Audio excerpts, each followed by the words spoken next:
Olá pessoal, sejam bem-vindos a mais uma análise de REITs, quadro que a gente traz aqui, que a gente destrincha o REIT bem a fundo. E em específico hoje a gente vai analisar o Armor Residential REIT, que é um REIT que faz meio que uma competição com outro que a gente já trouxe aqui no canal, o AGNC, que está com uma tese de mercado muito boa por conta da taxa de juros mais alta, então eles conseguem emprestar dinheiro de forma mais barata, né, de forma mais rentável, e basicamente eles são muito baratos. Eles estão 0,71 de P sobre VP, que indica que eles estão baratos sobre o seu valor patrimonial. Estão pagando quase 18% em yield em dólares, né? Então, muito que eles estão pagando em dividendo também. Outra métrica que pode indicar que eles estão bem baratos. E a gente vai tentar responder a pergunta: vale a pena investir nesse REIT agora em 2025? Essa é a nossa análise, onde a gente vai basicamente analisar primeiro o modelo de negócios, entender um pouco da história, da estratégia, diversificação, dos riscos e algumas informações adicionais que eu achei pertinentes de trazer aqui para vocês. Depois a gente passa para a análise fundamentalista, onde a gente vai adentrar mais no lucro, nos prejuízos, dividendos, métricas de rentabilidade, entre outras coisas, para ver se faz sentido ou não a gente estar alocando nesse REIT, tá? Vamos lá, vamos começar explicando um pouco sobre como tudo começou. Esse REIT foi fundado em 2008, tem sede na Flórida, lá nos Estados Unidos, e surgiu logo após a crise financeira dos Estados Unidos, com o objetivo de capturar oportunidades no mercado secundário de títulos hipotecários residenciais. Yuri, o que é que isso quer dizer? Existe um mercado primário, né? Eu, empresa, preciso de dinheiro, vou lá pedir dinheiro para o banco me empresta. Isso é o primário. Eu vou e pego, já vem direto para mim, para a empresa. O mercado secundário é quando o banco não quer mais ter aquele título e revende esse título para alguém. E aí é um mercado secundário, ele vai ofertar, e aí as pessoas vão pagar o quanto elas acharem que é justo ou não naquele título, e aí se o banco topar, faz essa venda. Isso é um mercado secundário. Então, basicamente, essa empresa é focada em títulos residenciais, empréstimos residenciais, e aí ela compra dessa securitizadora, elas compram dos bancos justamente o título depois que o título já foi feito, né? Que o empréstimo já foi realizado para a empresa ou para a população, tá? E basicamente eles aproveitam a intervenção do governo e a liquidez nas agências garantidoras. Por quê? Porque depois do mercado, da crise que teve em 2008 no mercado de hipotecas lá dos Estados Unidos, eles tiveram grandes problemas, o governo interviu bastante e isso trouxe várias oportunidades dentro do mercado justamente de propriedades, né? Propriedades residenciais, que foi o grande problema que aconteceu em 2008. Então, basicamente, o que é que eles fazem? Eles são um Mortgage Real Estate Investment Trust, basicamente uma empresa que é focada em mortgage, que é focada em hipotecas, em hipotecas mesmo, em financiamento de casa, o que significa que não investe em imóveis físicos, eles não têm aquele imóvel garantidor, o imóvel estruturado, alguma coisa assim, não é isso, tá? Mas sim nos títulos que são lastreados em hipotecas, ou seja, esse título está lastreado justamente nessa casa. Se eles não pagarem, eles perdem a casa e aí o REIT vai pegar a casa deles. Basicamente essa seria a ideia, tá? E aqui, esses títulos aqui lastreados em hipotecas é chamado de Mortgage Backed Securities, que é justamente que tem essa garantia do mortgage, né? A garantia do aluguel, do financiamento, desculpa, da casa, tá? Especialmente aqueles garantidos por agências federais, como Fannie Mae, a Freddie Mac e a Ginnie Mae, que são 3 agências federais dos Estados Unidos que fazem justamente essas garantias. Então, são ativos extremamente seguros, tá? E a estratégia, então, é dividida em 4 pontos. A primeira é geração de renda mensal por meio de spread, que é a diferença entre o custo da dívida e o retorno dos ativos hipotecários. Calma, Yuri, eu não entendi o que isso quer dizer. Bom, quando você empresta um dinheiro, você combina normalmente uma taxa lá nos Estados Unidos, a maior parte é pré-fixada, então você combina uma taxa, eu quero pagar 3%. Aí o banco, como eu disse, é que vai te emprestar uma taxa de 3%. E aí o que acontece? A depender do que a oscilação que acontece na taxa de juros, essa dívida, ela começa a valer menos ou mais. Como assim? Imagina que a taxa de juros está pagando 10% e a sua dívida está em 3%. A sua dívida ninguém quer comprar, ninguém quer receber 3%. Então o que é que acontece? O valor que vai ser pago por aquilo ali diminui. A demanda diminui, o preço diminui. Então a sua dívida no mercado secundário fica menor. Então você consegue comprar uma dívida de 1 milhão por exemplo, 500 mil. Essa seria a ideia. E aí, quando acontece isso, existe uma diferença, né, do spread, porque a taxa que a pessoa vai estar te pagando é 3%, fica fixo, quem paga o combinado é sempre o combinado, mas a taxa que vai ser recebido para quem comprou no mercado secundário, nesse caso, seria o dobro, né? Seria 6%. Por quê? Porque ela comprou pela metade do preço aproximadamente. Então, isso aumenta a taxa que ela vai receber.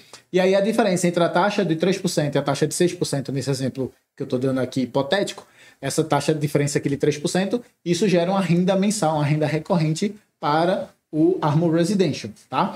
E aí, já entro aqui na 4, que é a distribuição dos dividendos mensais. Então eles têm um foco em atrair investidores que têm essa intenção de obter a renda passiva, como eu mostrei para vocês, é quase 18% de dividendos, então é bastante dividendo. Então eles ganham essa renda e já pagam como distribuição de lucro. Basicamente essa é a ideia. Tá? É um dos poucos REITs que pagam mensalmente. Tá? Então, foco nisso. Segundo ponto aqui é o uso de intenso de alavancagem, né? Então eles estão sempre pegando empréstimos, pegando dinheiro emprestado para se alavancar, ou usando de derivativos. Então aqui a gente tem de 5 a 9 vezes e o objetivo deles é ampliar lucros, né? Então quando acontece de ter lucro, o lucro é muito maior, quando acontece de ter prejuízo, o prejuízo também é muito maior. Então a alavanca é para os dois lados, tá? E tem um foco considerado aqui em ativos considerados de menor risco de crédito, justamente porque é um mortgage-backed security, né? É uma garantia de hipoteca. Então tem as agências federais, as 3 que eu acabei de listar para vocês, e isso faz com que seja muito mais seguro. Em contrapartida, tem alta exposição ao risco de mercado e o risco de juros. O que é o risco de mercado? É aquela oscilação no preço do ativo que vai mudar a depender do que acontece com os juros. Eu acabei de mostrar para vocês, se o ativo está 3% e a taxa de juros sobe, todo mundo vai querer o de 10%. Então, para que compre-se esse ativo, tem que pagar menos. Né? Isso é o risco de mercado e isso muda por conta dos juros. Tá? Com relação à diversificação, veja que aqui tem uma lista completa de todos os ativos deles. Tem empréstimos feitos a 2,5, a 3, 3,5, tá, sucessivamente até 6,5. E aqui embaixo tem o de 30 anos. Eles comprados em 30 anos de 6%, comprado em 30 anos a 6,5%. Tá? E aqui tem os percentuais de cada um para a gente ver o total aqui 100%, quanto ele tem de cada coisa. Tá certo? Então, basicamente, aqui a gente tem a diversificação de todos os títulos dentro dessa empresa. Performance. Eu sempre trago aqui a comparação contra o VNQ, né, o ETF da Vanguard, que compra uma cesta de REITs, e perceba que ele perdeu drasticamente. Né? Enquanto o VNQ subiu 293,35 desde 2008, ele caiu 51,27, já reinvestido todos os dividendos, tá, pessoal? E agora, aqui uma coisa que não leva em consideração é que tem os impostos que você vai pagar sobre os dividendos. Se você não é um cidadão americano, você paga 30% sobre os dividendos. Então, se paga 18%, não vai entrar 18% na sua conta, entra menos, porque tem 30% que já abate. No ETF não tem isso, porque ele já reinveste automaticamente, se ele não distribuir os dividendos. Mas, no caso do ARR, não. Você vai receber o dinheiro em conta, já vai ser abatido, tá? E aí, para a maioria das pessoas, teria 30%, que faria esse retorno aqui ficar ainda menor. Ele perderia consideravelmente contra o VNQ. Riscos, né? A gente tem o risco da taxa de juros, né? A alta taxa de juros reduz o spread de lucro. Eles têm títulos, se a taxa de juros sobe, os títulos deles vão valer menos. Então isso pressiona aqui muito. Em contrapartida, eles vão poder comprar outros títulos no mercado que vai ter valor menor, né? Então é bom de um lado, ruim do outro. Tem a alavancagem, né? Que amplifica tanto ganho quanto perda, feito eu expliquei para vocês, o que aumenta muito a volatilidade das receitas e prejuízos do REIT, tá?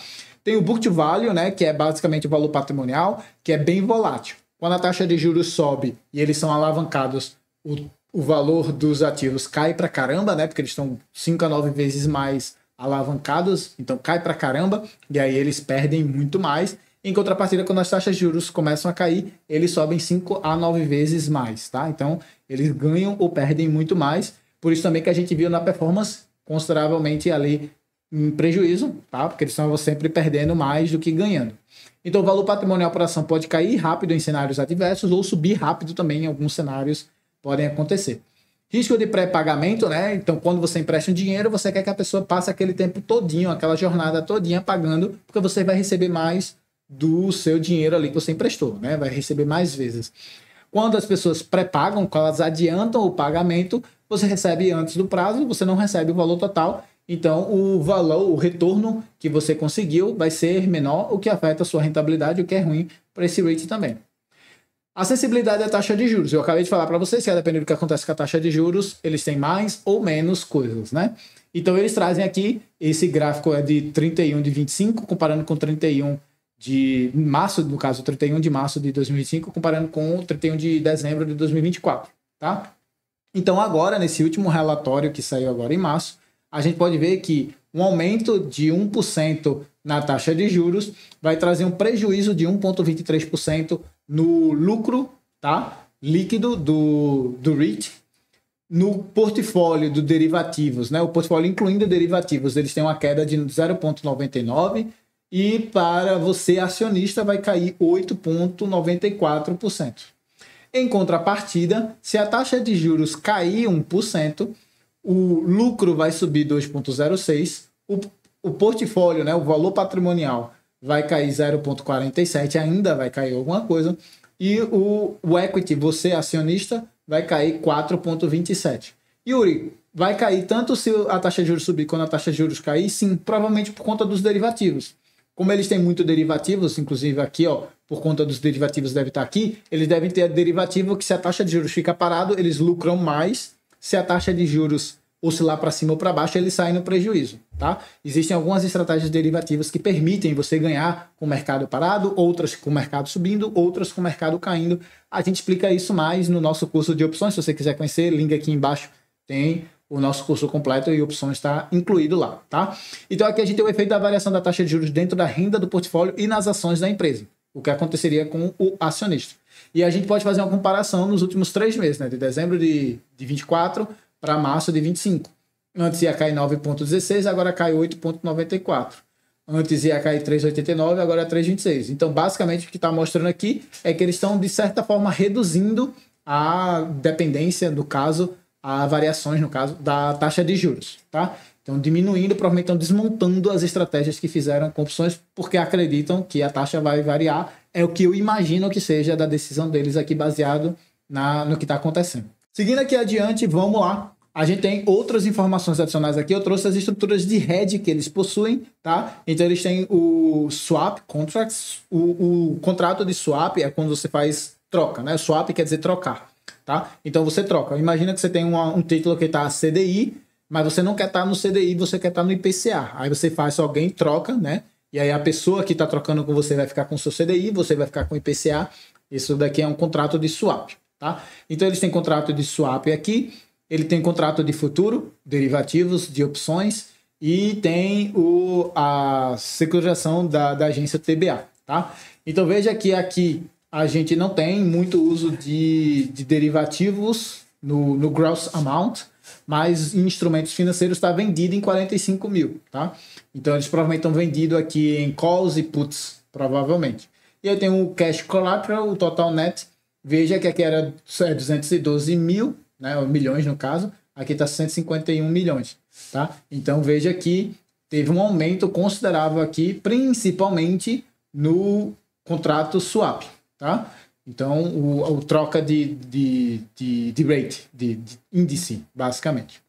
Terminada essa parte, vamos agora para a próxima parte aqui, onde a gente começa a analisar justamente os dados financeiros, né? Análise fundamentalista agora, tá?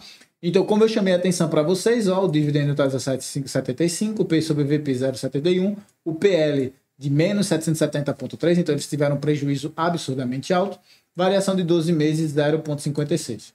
Vou aumentar aqui para 5 anos, vamos ver o que aconteceu, eles saíram de 20, estão na casa de 16, então perderam mais ou menos em uns 20%, tá? Então, queda. E vamos analisar aqui embaixo os principais índices dele, né? A gente pode ver que o PL teve um prejuízo cada vez maior, né? Então, foi perdendo aí ao decorrer do tempo, isso é péssimo. Aí, descendo aqui as métricas de rentabilidade, você pode ver que as 3 métricas de rentabilidade aqui, meu mouse está dando problema, mas vocês conseguem ver aqui, ó, as métricas de rentabilidade, prejuízo atrás de prejuízo, todos negativo ou zerado, então péssimo, tá? A margem, a gente pode ver que tinha margem bem alta, mas agora está com a queda absurdamente alta aqui, tá? Então, isso é ruim. Tanto na margem líquida, aqui na margem bruta também tem esse negativo, e aqui na margem operacional é esse negativo, tá? Aqui foi muito provavelmente por conta do aumento da taxa de juros que aconteceu lá nos Estados Unidos, que trouxe o preço dos títulos para baixo, o lucro, né, fica pior, mas tá zerado aqui, então eles não estão conseguindo ter muita margem depois disso também, né? Então, ficou o cenário de subida da taxa de juros, era em tese para eles ganharem mais, não está acontecendo aqui, tá? Quando a gente vai ver o valor por ação, ele subiu, que é bom, enquanto contrapartida o lucro por ação ficou menos ruim, por assim dizer, né? Na verdade, ficou pior. Como é que eu posso explicar isso? Porque o valor negativo significa que o lucro é negativo, mas o valor foi caindo, né? Então, ele ainda está negativo, mas... E está pior. Na verdade, ele está pior duplamente. Porque ele ainda está negativo e o valor caiu, o que significa que ele está lucrando menos por ação, tá? Então, isso aqui também é um sinal negativo, tá certo? Vamos descer aqui embaixo, analisando aqui, ó, se você tivesse investido no IVVB11, você estaria com 2.450 nesses últimos 5 anos, enquanto que no ARR você estaria com R$1.000, tá? Então, o IVVB11 teria ganho performance aqui que a gente mostra. Vamos descer, vamos analisar aqui receitas e lucros. O lucro líquido, perceba que foi bem positivo aqui em 2017, depois ficou negativo por um tempão e ainda não voltou para o âmbito positivo, tá? Que eu mostrei para vocês, o lucro ficou negativo continuamente, tá? A receita total foi positiva aqui em 2017, depois ficou negativa. Aqui até ficou um pouco positiva, aqui também. Não, aqui foi negativa ainda. Nos últimos 12 meses, aparentemente, está com a receita positiva, né? Mas não muita coisa. Então, perceba que o lucro da empresa, muito por conta da questão da alavancagem, prejuízo maior, lucro maior, né? Veja que eles têm muito mais prejuízo do que lucro. Se a gente descer aqui, vamos analisar os ativos do valor patrimonial. Em 2019, eles tinham 13 bi de ativos. Hoje, eles possuem mais ou menos os mesmos 13 bi, tá? Então, não muito melhor, tá? Aumentou quase que nada. Os passivos aumentaram muito mais do que os lucros. Inclusive, se a gente for ver o patrimônio líquido, né, que a gente já desconta o ativo menos o passivo, aqui era 1,44, aqui é 1,36, então eles estão pior, se a gente for considerar. A única vantagem que eu estou vendo aqui é que a dívida de longo prazo, na verdade, não é melhor, é pior. Desculpa. Aqui eles tinham dívida de longo prazo, tá? Então, boa parte dessa dívida, uma parte dessa dívida era para longo prazo. Hoje eles não têm dívida de longo prazo, é tudo de curtíssimo prazo. E é uma dívida muito maior, então, quase o quê? Uns 5% maior, 4, 5% maior. Então, dívida maior e de mais curto prazo, o que não é bom para o rate, né? Vamos analisar no Simply Wall Street. Esse site aqui, se você ainda não conhece, é a primeira vez utilizando aqui, acompanhando aqui com a gente, é um site que você pode fazer uma conta gratuita, analisar até 5 empresas já na conta gratuita feita. Eu vou mostrar aqui para vocês. Mostra tudo, inclusive com análises em geral de pessoas do mercado que analisam os ativos. Se você quiser, eu vou deixar o link aqui embaixo. Você pode acompanhar, fazer a sua conta e analisar. O único pré-requisito é que você faça a conta e que você leia inglês, tá? Se você souber inglês, você já pode fazer basicamente análise de até 5 empresas por mês. Então vamos lá. Eles estão mostrando aqui que o lucro está projetado em crescer quase 92% por ano, é absurdamente alto. O lucro cresceu 22% por ano nos últimos 5 anos. Então, a gente viu que ainda ficou negativo, né? Acabei de mostrar aqui para vocês que ainda estava no âmbito negativo, mas aparentemente cresceu, ficou menos negativo, por assim dizer. Está mostrando que você que é acionista foi diluído no último ano, tá? Então, emitiram ações para poder pagar as dívidas, provavelmente. E o dividendo de 17,26%, que é o que eles estão mostrando aqui, na outra plataforma é 17,75%, não está muito bem coberto pelo lucro. Por quê? Porque ele está tendo muito prejuízo, né? Então, na verdade, ele não está coberto de maneira alguma. Vamos descer aqui, vamos analisar a questão do valor. Eles não fazem o cálculo do valor justo, tá? Então, não é um dos ativos que ele analisa aqui, que eles fazem análise, ou as pessoas que fizeram análise não conseguiram chegar a um valor justo por causa não tinha lucro, né? Então, estava sempre dando prejuízo, a tendência era que continuasse dando prejuízo e assim sucessivamente, tá? Aí, comparando com outras empresas, eles têm um potencial de venda, né? Então, a venda deles aqui, vou mudar para Price to Earnings. O Armor Residential não tem lucro, né? Então, eles não conseguem nem entrar aqui na conta. Então, não é um bom sinal também. Se a gente descer aqui, vamos lá para baixo, vamos procurar aqui a próxima parte, pronto, aqui, ó, o projetado para o futuro. Projeta-se que o lucro da empresa vai crescer em 91,5% ao ano, da indústria 43,2% e do mercado 14,7%. Yuri, como é que pode esse lucro tão alto? Alavancagem. Quando tem prejuízo, o prejuízo é muito maior. Quando tem lucro, o lucro é muito maior. Como a tendência agora é as taxas de juros caírem, então projeta-se que esse lucro vai capturar muito mais do que outros, porque tem alavancagem de 5 a 9 vezes, isso aí que eu mostrei, tá? E aqui o revenue, né, que é a receita, aí a empresa está projetada a crescer em quase 50%, a indústria 21,2% e o mercado 8,8%. Também por conta dessa alavancagem aqui, eles conseguem crescer muito mais, né? Vamos descer aqui abaixo, o fluxo de caixa, né? Então eles conseguem ter 44, quase 45 milhões de receita, aí isso vira o revenue, né? Então, é basicamente o que eles ganham. Aí, o lucro bruto, eles ficam com 44,78 ainda, porque eles não gastam nada para poder fazer esse lucro aqui. Só que aí vem as despesas estão maior do que o lucro dele atualmente, então o lucro dele está negativo em 13,57 milhões, ele está com prejuízo grande, né? Por isso que não está coberto lá nos dividendos. Vamos analisar o passado. Bom, o passado aqui, a empresa nos últimos 5 anos cresceu o seu lucro em 22%, a indústria 13,1% e o mercado 11,4%. No último ano, a empresa conseguiu crescer o seu lucro em 60,1%, a indústria caiu 18,5% e o mercado 5,4%. Se a gente for descer mais aqui, a gente vai poder ver a posição financeira. Eles têm 15 bi sobre ativos de curto prazo, as dívidas dele basicamente, e aí eles têm 13,79 bilhões de ativos de dívida, né, sobre esses ativos, tá? E aí, basicamente, no longo prazo, eles têm 549 mil, mas não muito, representado quase nada aqui com relação à posição financeira deles. Descendo um pouco mais, a gente vai poder ver aqui abaixo a questão justamente de quem é que... O Insider Transaction, tá? Deixa eu só carregar aqui. Tá demorando um pouquinho, mas já vai carregar. Os Insider Transactions, veja que teve gente comprando, tá? 2 pessoas compraram e 2 pessoas venderam. Aqui embaixo a gente pode acompanhar, de 3 a 6 meses teve aproximadamente 504 mil em vendas, desculpa, e 243,3 em compra, tá certo? E quem é que manda nessa empresa? 52,1% são de instituições, o público em geral, né, eu, você, 47,5%, pessoas de dentro da empresa 0,3% e o governo 0,02%. Então veja que a maior parte são instituições e o público em geral. Das instituições, a gente chama atenção para BlackRock, para Vanguard, provavelmente, de novo, via ETF, né? Quando você compra a S&P 500, a S&P 500 deve ter esse REIT dentro dos conjuntos lá dele, dos 500 maiores, e aí o que é que acontece? Você aqui consegue, né, ficar alocado nesse REIT só por ter esse ETF, sem necessariamente essas empresas quererem comprar, né? Não é porque elas acreditam.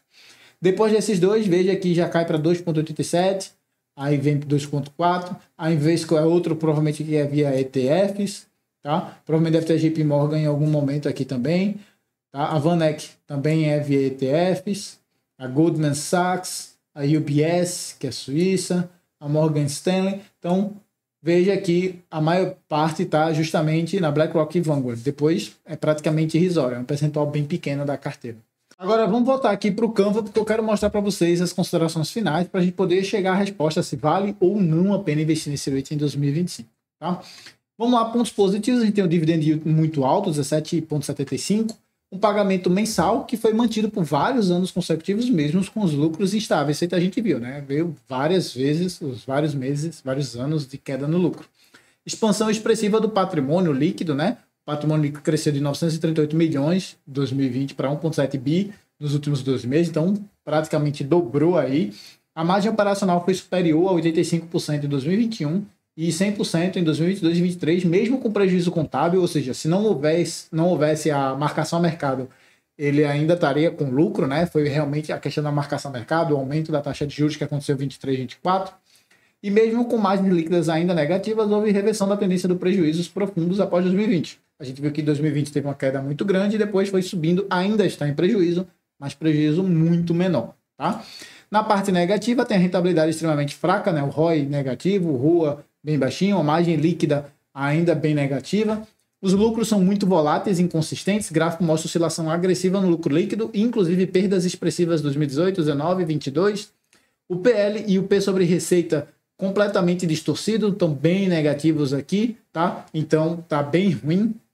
E baixíssimo índice de patrimônio sobre ativo, que basicamente aqui a gente tem 0,11, ou seja, apenas 11% de todos os ativos totais está financiado com capital próprio, o resto é tudo dívida, é tudo financiamento, que só vai conseguir ganhar dinheiro se única e exclusivamente a dívida que você for pagar, a taxa da dívida for menor, desculpa, do que a taxa que você vai conseguir. Então, pontos bem negativos aqui. Mas mais do que isso, eu queria mostrar de novo esse gráfico. Perceba que desde 2008 a gente teve uma queda de 51% do patrimônio. Então, basicamente, esse REIT aqui, eu não acho que seja uma boa você investir, porque tem recorrentemente perdas atrás de perda, tá? Então, de maneira geral, o que é que eu posso falar aqui? Esse REIT tem uma tese muito boa, já falei em outros vídeos aqui no canal, que eu acho que a tese é relativamente boa. A taxa de juros está alta, deve permanecer alta por mais tempo, deve conseguir angariar lucros grandes, mas esse aqui em específico eu acho que não vale a pena. Não é um REIT que você quer ter na sua carteira de investimento, porque não faz sentido. É uma performance, como a gente viu, péssimo, o lucro péssimo. O que talvez faça sentido para quem quiser arriscar é pensar, agora que a taxa de juros está caindo, pode ser que eles ganhem muito dinheiro. Se eles vão ganhar muito dinheiro, eu posso colocar uma parte do meu patrimônio por um curto espaço de tempo só para angariar esse lucro, vamos dizer assim, rápido, e aí tem essa posição tática.